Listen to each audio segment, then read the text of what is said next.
मंच पर उपस्थित डॉक्टर अनिर्वाण गांगुली जी, श्री हितेश शंकर जी, आज जिनको हमने सम्मानित किया वो पांचों लोकतंत्र के प्रहरी और आज इस सभागार में उपस्थित सभी भाइयों और बहनों, आज आपातकाल की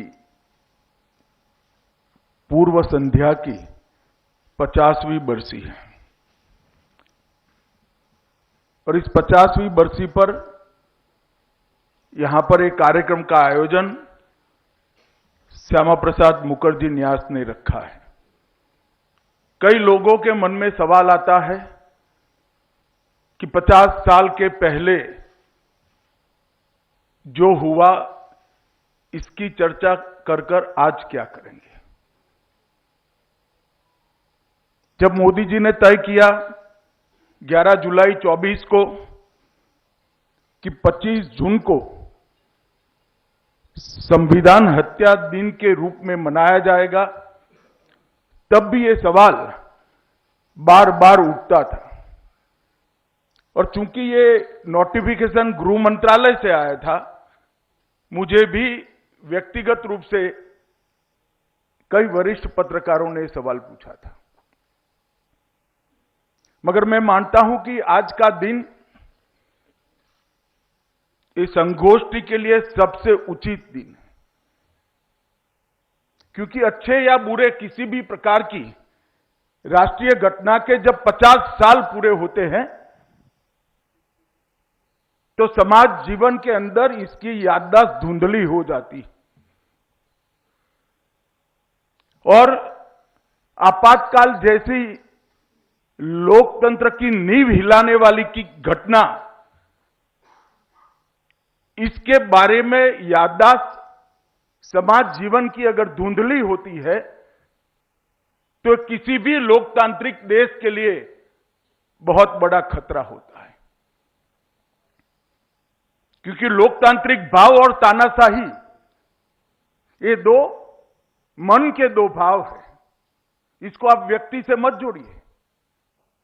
मन के जो भाव है, मानव प्रकृति के दो भाव है, वो कभी ना कभी उभर कर समाज के सामने, देश के सामने फिर से चुनौती बनकर आ सकते हैं। अगर तानाशाही का विचार फिर से चुनौती बनकर आ सकता है तो लोकतांत्रिक स्वभाव देश का भला करने के लिए भी काम आता है।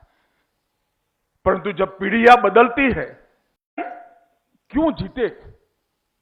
वो जीतने का मूल कारण है कि हमारे देश की जनता तानाशाही को कभी स्वीकार नहीं कर सकती, क्योंकि पूरी दुनिया में लोकतंत्र का उद्भव ही तो हमारे देश के अंदर हुआ है। एक प्रकार से भारत लोकतंत्र की जननी माना जाता है। लोकतंत्र हमारे यहां सिर्फ संविधान का स्पिरिट नहीं है, संविधान का स्पिरिट तो है ही, परंतु संविधान निर्माताओं ने जनता के स्पिरिट को संविधान के अंदर शब्दों में व्याख्यायित करने का काम किया है।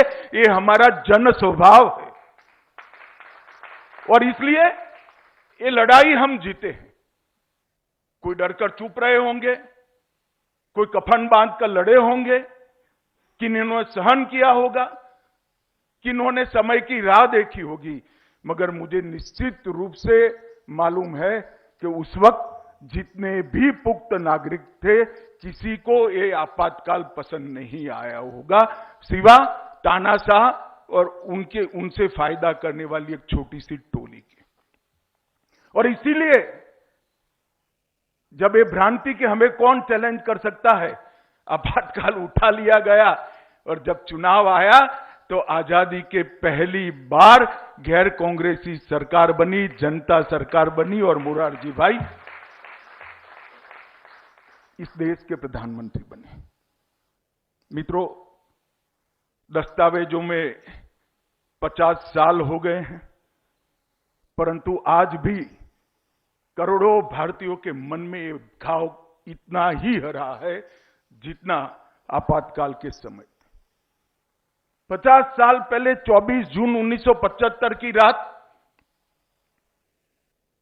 स्वतंत्र भारत के इतिहास की शायद सबसे लंबी रात थी और एक प्रकार से सबसे छोटी भी थी। सबसे लंबी रात इसलिए थी कि इस रात की सुबह 21 महीनों के बाद आई। 21 महीनों के बाद फिर से लोकतंत्र पुनर्जीवित हुआ। और सबसे छोटी रात इसलिए थी कि जिन अधिकारों को, विधिक प्रक्रियाओं को, पार्लियामेंट की पवित्रता को और नागरिक सम्मान के संरक्षण के लिए बने हुए नियमों को बनने में 2 वर्ष 11 साल और 18 दिन का समय लगा। हमारे संविधान निर्माण में 2 वर्ष 11 साल और 18 दिन का समय लगा। 13 समितियों का गठन हुआ। 165 दिन में 11 सत्र संपन्न हुए। 163 दिन में 114 दिन संविधान के विभिन्न प्रावधानों पर विशद लंबी चर्चा हुई। 1100 घंटा और 32 मिनट चर्चा हुई।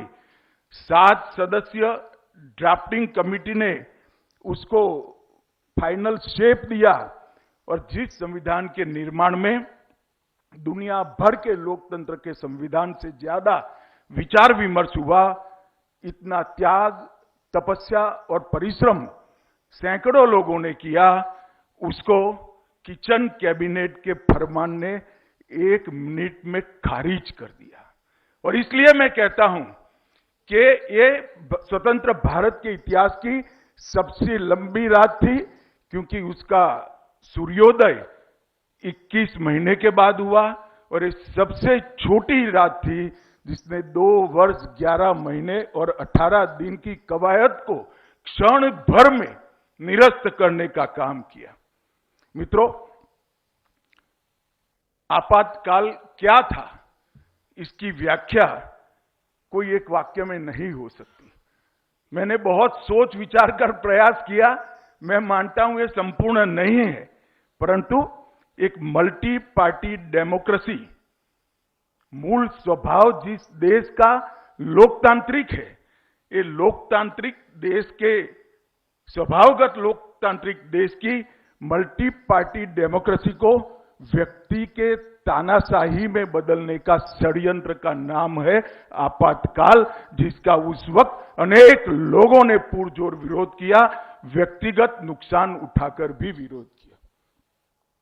एक सुबह जो भारत की आत्मा को जगा गई, स्वतंत्र भारत की सबसे बड़ी त्रासदी को हम तर्कों, तथ्यों और घटनाओं की श्रृंखला से हम जरूर समझ सकते हैं।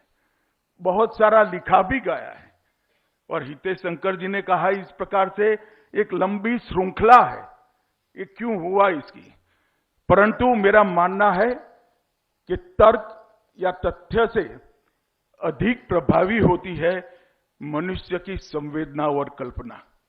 मैं इस सभागार में बैठे हुए सभी को कहना चाहता हूं कि आप कल्पना कीजिए वो क्षण की, जिस क्षण में कल तक तो आप भारत के नागरिक थे, दूसरे दिन सुबह ही आप एक तानाशाह के गुलाम बनकर रह जाते हैं।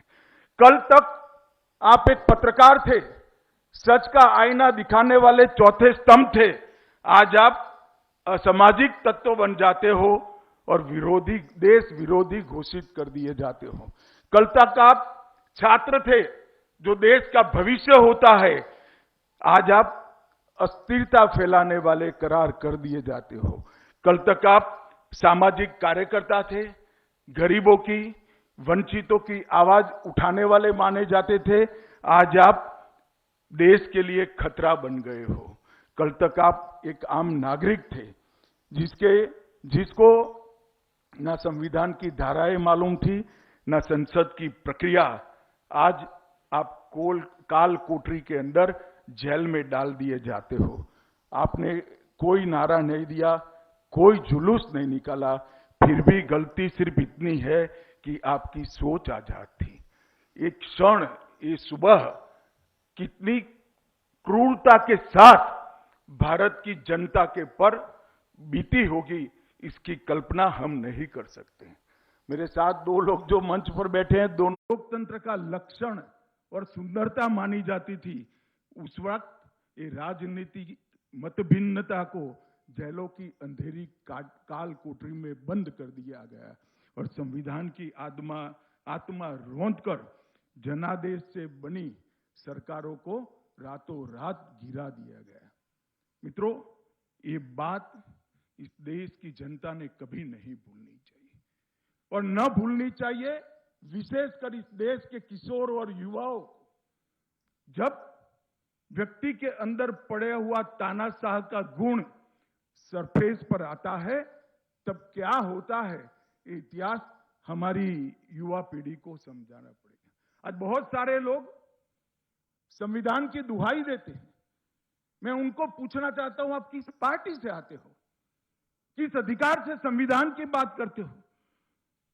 सुबह सुबह 8 बजे ऑल इंडिया रेडियो से प्रधानमंत्री जी की आवाज आई, इंदिरा गांधी की